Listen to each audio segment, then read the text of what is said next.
And hello everyone, Do It Right Tech coming at you with another video on technology as usual. And today we finally got our HomePod Mini. So as you can see, HomePod Mini, oh yeah, let's check her out. Alright, so you guys have all watched the videos and stuff of, everyone who's received their HomePod already and who's really enjoyed it. Well, I've had mine for about 2 weeks now, and I've really been enjoying it. Quite a few features that they have, and we're going to be talking about them right now. What I love, what I don't like, what I think's cool, and really what is really good about this device. And first of all, let's talk about the price. So starting at, and only at, $99 for space gray and silver, white, I should say, you can get your HomePod Mini. And it comes like this. And actually, I was expecting these buttons here to be digital. They actually are digital, but they're printed onto the glass, so that way they're always on. There is a little display that shows up when you touch it, but it won't, always be there. It'll be like this on the neutral position. So say, for example, we want to do, and your phones might go off for this, so be wary. Hey Siri. You see? As you can see, she pops up. Cancel, Siri. I don't have enough. No, we didn't ask you. But anyways, as you can see, she lights up in a very colorful manner, and it's quite amazing. Besides that, we also have this really interesting texture, and it's a really interesting texture and material. As you can see, if you look closely in there, which I'm going to zoom in here, you can see there's little lines that go actually all around this, and it's like someone's weaved this over and over and over. It's quite interesting on how that was put together.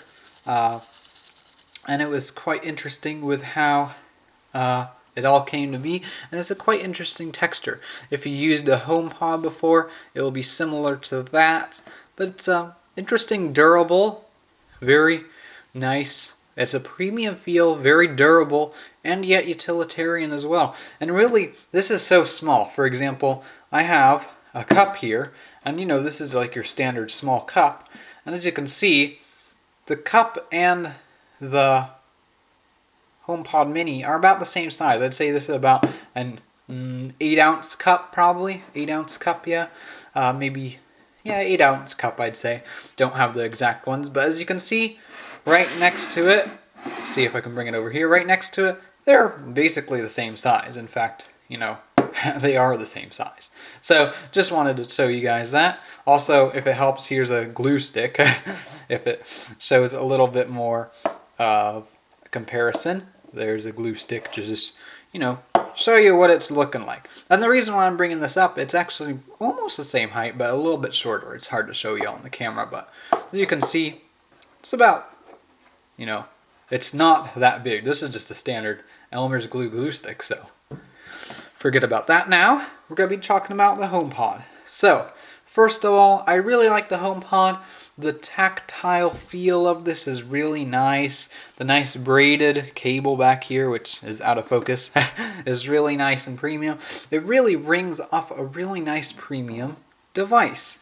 And I let's go into this a little bit more quick before I give my verdict here. But I really enjoy the sound. I highly love the sound.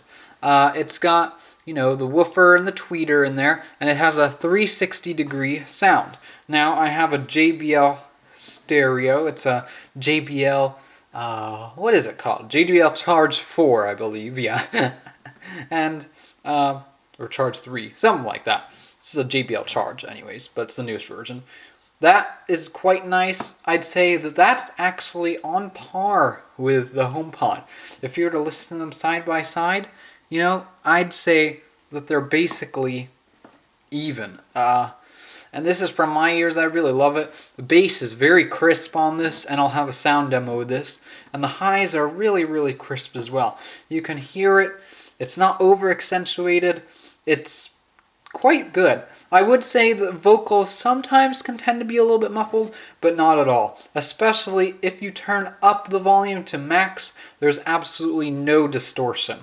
Alright, so I got a sound track tuned up here, sound song tuned up here. It's by, in case you're wondering, it's by Tobu Blessing.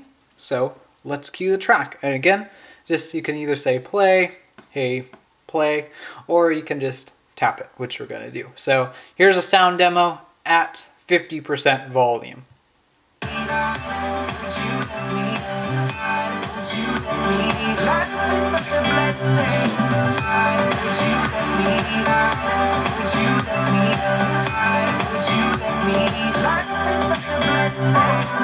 So if you could tell from that sound demo, it was quite loud at 50% volume. And I got something in my throat, excuse me. It was quite loud, quite crisp. And really, there was quite a lot of bass. This whole table right here that was sitting on it, I could feel the bass. And I could even feel some on my feet where I'm sitting right now. So that was quite impressive. From such a little form factor of a speaker, I was really, really amazed with the performance that this cooks out. Especially as Siri has gone more intuitive with music. For example, I'll turn her down here, but say, if we want to say, hey Siri, skip fast forward 30 seconds. As you can see, it's fast forwarding 30 seconds. If I say skip, it'll skip the whole song entirely. So, or you can press and hold. Hey Siri, rewind 30 seconds. And as you can see, we rewind it. Or also volume. Hey Siri, turn up the volume to 30%. As you can see, it turned it actually down, but Siri is getting intuitive, so I like that. Or, hey Siri, turn it up 7. As you can see, she turns it down to 7%, and really it's quite nice. If you do see any flickering in the camera, that's my camera rate. The FPS and response is not synced up, so you can see a little bit of flicker. If you see it in person, it's completely clear. So, again, if you just want to pause it, pause it. If you want to turn up the volume, you can turn up the volume while it's playing.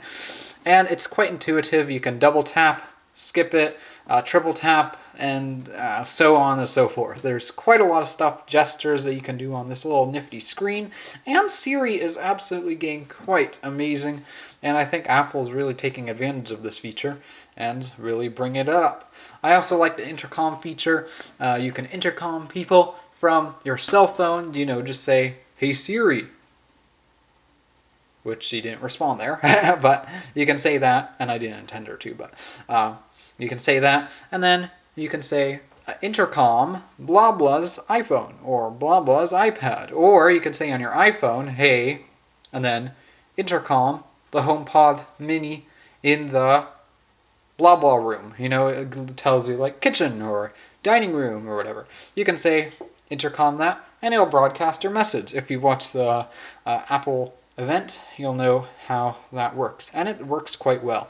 You also have the feature where you just tap your phone against the HomePod, and it will immediately transfer your music right over.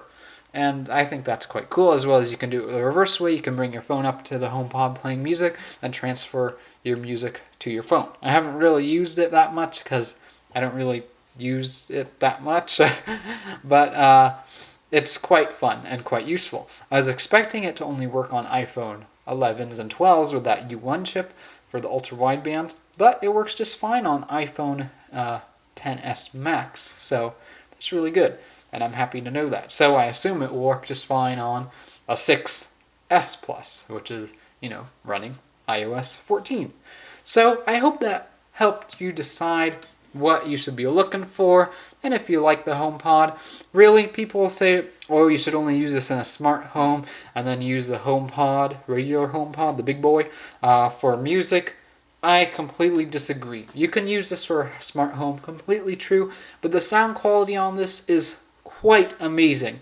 I can stack it up to quite a lot of portable Bluetooth speakers that I really love. The one thing that I will say, and it's nothing to do with this, is I hate the charging cable. How I got the braided black cable, but yet they give me the stupid little, white transformer block, and it doesn't really match. But it's a little bit cheap of Apple, but it's a discount thing. But hey, it's still $100, so Apple, step up your game a bit. But whatever, they don't really expect you to be showing your charging more. I would like, though, for them to somehow make the charging brick a bit smaller, or even have it a little, low profile one where it fits flat against the wall.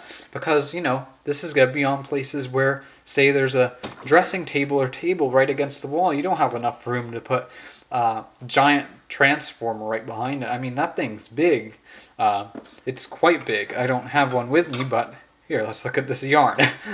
It's quite big. It's like probably about this big, or maybe even as big as to my finger. That width sticking out from the wall, not including the prongs, because the prongs are in the wall, but about that thick. And then you have to account for the little USB cable. That's plastic. You can't just bend it because you'll break it, and So that's the one thing they could improve. Other than that, that's my only negative in the whole thing. I really love this. It really works well with iOS.